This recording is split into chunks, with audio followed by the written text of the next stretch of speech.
कहते हैं जो नगरी स्वयं भगवान ने बसाई हो वह नष्ट नहीं होती, लेकिन द्वारका डूबी। सवाल यह नहीं है कि द्वारका डूबी कैसे, सवाल यह है कि भगवान श्री कृष्ण ने उसे डूबने क्यों दिया। द्वारका कोई साधारण नगर नहीं था, यह वह स्वर्ण नगरी थी जिसे भगवान श्री कृष्ण ने स्वयं अपने दिव्य हाथों से बसाया था। समुद्र के किनारे बसी यह नगरी रत्नों, महलों, मंदिरों और वैभव से भरी हुई थी। महाभारत के अनुसार द्वारका में 9 लाख से अधिक महल थे। हर महल सोने, चांदी और रत्नों से जड़ा हुआ। यह नगरी केवल संपन्न ही नहीं बल्कि धर्म, नीति और भक्ति का केंद्र भी थी। लेकिन समय किसी के लिए नहीं रुकता, यहाँ तक कि भगवान की लीला के लिए भी नहीं। महाभारत का युद्ध समाप्त हो चुका था, कौरवों का विनाश हो चुका था, पांडव धर्म की स्थापना कर चुके थे और श्री कृष्ण का अवतार अब अपने उद्देश्य को पूरा कर चुका था। यादव वंश, जिसे स्वयं श्री कृष्ण ने संरक्षण दिया था, वही वंश धीरे धीरे अहंकार और मद में डूबने लगा। यादव वीर थे, शक्तिशाली थे, लेकिन शक्ति के साथ विनम्रता नहीं बची। एक दिन कुछ यादव युवकों ने ऋषियों का अपमान किया। मजाक में एक यादव को गर्भवती स्त्री की तरह सजाया गया और ऋषियों से पूछा गया, बताइए इससे क्या जन्म लेगा।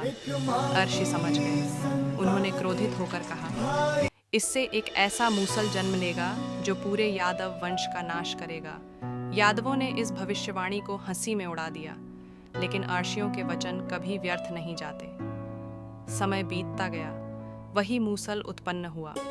यादवों ने उसे तोड़कर समुद्र में फेंक दिया, पर मूसल का एक छोटा सा टुकड़ा बच गया और वही आगे चलकर भाग्य का उपकरण बना।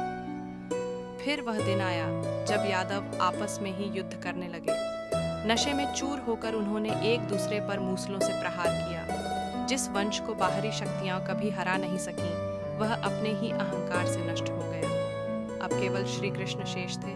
उन्होंने यह सब होते देखा और रोके नहीं, क्योंकि यह भी उनकी लीला का ही भाग था। इसके बाद आया सबसे मार्मिक क्षण। श्री कृष्ण वन में ध्यान कर रहे थे। एक शिकारी ने उनके चरण को हिरण समझकर तीर चला दिया, वही तीर जो उस मूसल के बचे टुकड़े से बना था। और इस प्रकार श्री कृष्ण ने अपने अवतार का अंत किया। अब प्रश्न उठता है, द्वारका का क्या हुआ? महाभारत और पुराणों के अनुसार श्री कृष्ण के देह त्याग के बाद अर्जुन द्वारका पहुंचे, लेकिन वहां जो दृश्य था वह चौंका देने वाला था। समुद्र धीरे धीरे आगे बढ़ रहा था, लहरें महलों को निगल रही थीं। जिस द्वारका को समुद्र से भूमि निकालकर बनाया गया था, उसी समुद्र ने उसे वापस लेना शुरू कर दिया। कहते हैं यह कोई विनाश नहीं था, यह प्रकृति द्वारा संतुलन की वापसी थी। जब भगवान स्वयं पृथ्वी से विदा हो गए तो उनकी नगरी का यहाँ रहना भी आवश्यक नहीं था।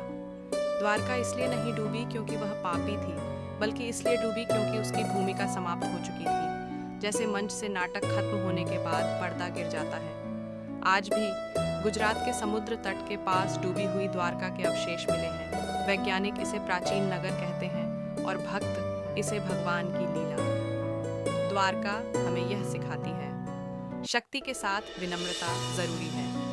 अहंकार सबसे बड़े वंश का भी अंत कर सकता है।